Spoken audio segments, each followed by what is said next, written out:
की कहता है जने ना बार बार घर वाली बड़ बदमाश है भाई कटनी सा अब देखने से कहना ये भाई कटनी हमरा उठा के पटक देलकै से कोई भाई खौकी नहीं कहे छे तामस लेर गेलो ते जोरना नित दिन से बात अरे बचिया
तो जो कह दिए हमरा डर नहीं आया चलियो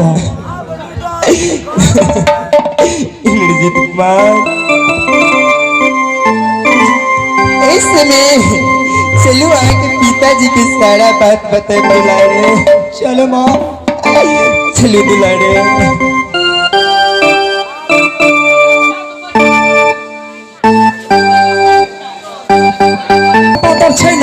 तो हम जीत जेबे आइए ना बुझे छे जे पातर दुबर में कते दम रहे छे ओकरा नहीं पता छे आइए भाई खोकी की बुझे छले जे हमर साथ जे ना मोच भर के ना फिरिया गामे गाम ऐठ चटना फिरिया तैना हम ओहिना करब हम बड़ बलगर छी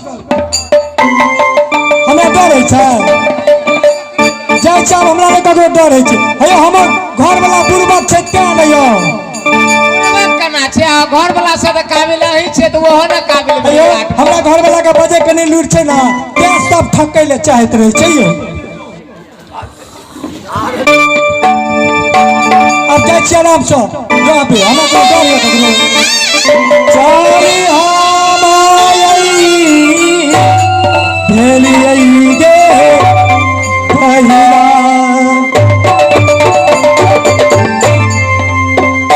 स्वामी राजा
समिता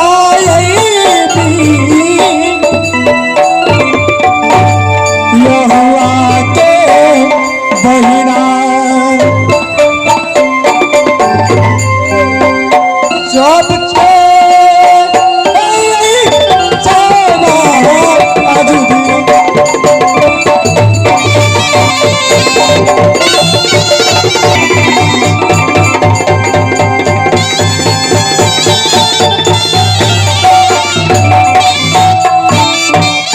आहो बाम बगल में भैया कागा बोले परती परहु करे चढ़ेलु होगा आशुकल सिमर पर गीधा हो रो भाई बाम सादहीन है छै की दसिया कहला होनी है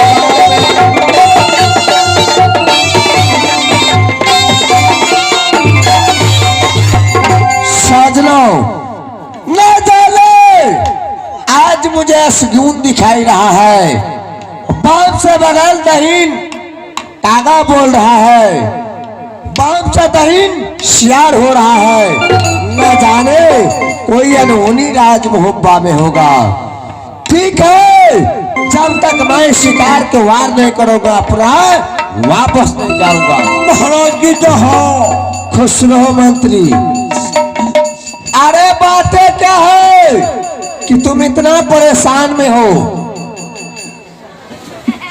मालिक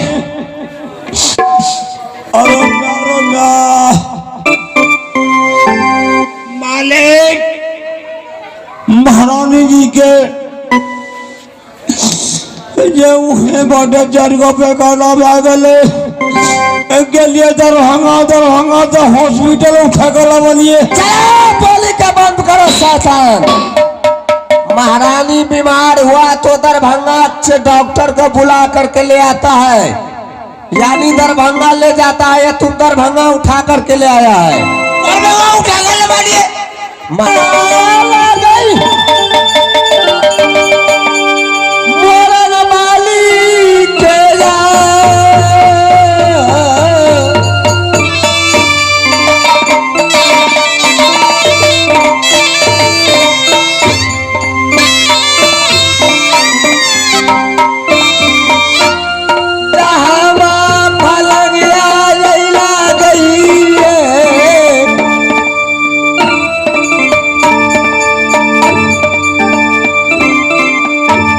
साथी मोर वाली के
कुमार क्या हुआ?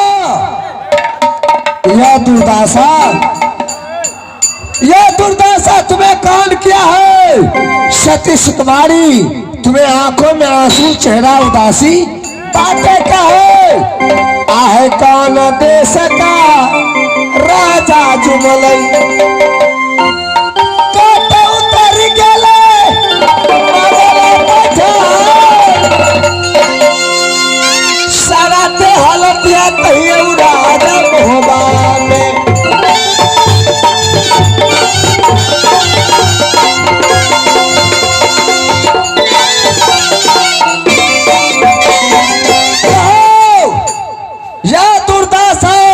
तुम्हें कौन क्या है? तुम्हें आंखों में आंसू, चेहरा उदासी, जीत कुमार बातें क्या है? मुझे कहकर सुनाओ।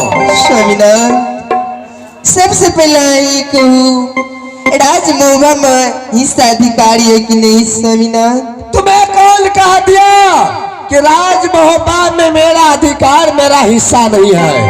स्वामीनाथ, राजमोहबा में हिस्सा और अधिकार रहता हमरा दोनों मैं पुत के ते दुर्दशा दुर्गंजन नहीं तो यह दुर्दशा, यह गंजन तुम्हें कौन किया है? स्वामीनाथ, इंद्रजीत और इंदल दोनों गेल अपना बगीचा में शिकार खेलेला। इंदल कुमार फल गिरेलक, इंद्रजीत बउआ अपन खा लेलक। ओई के कारण इंदल कुमार अपना बुआ के बहुत पिटाई दिए।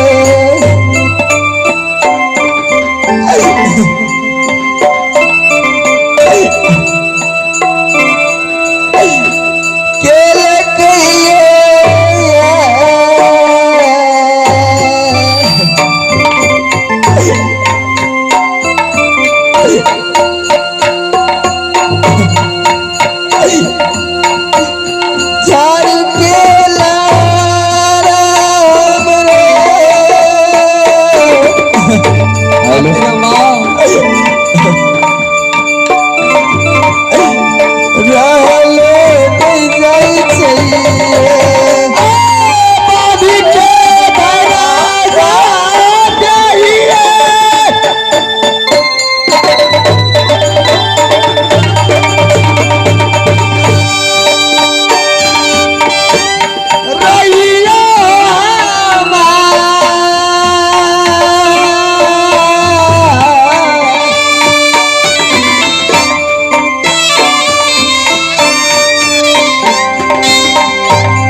कुमार चले जा अपनी रंग महल। मैं यह समाचार भाभी सोना तक पहुंचाता हूँ। ये फल के लिए मेरे घर पत्नी और मेरे पुत्र को इतना दुर्दशा किया, मैं एक एक को हिसाब लेने के लिए जा रहा हूँ। ठीक है समीना।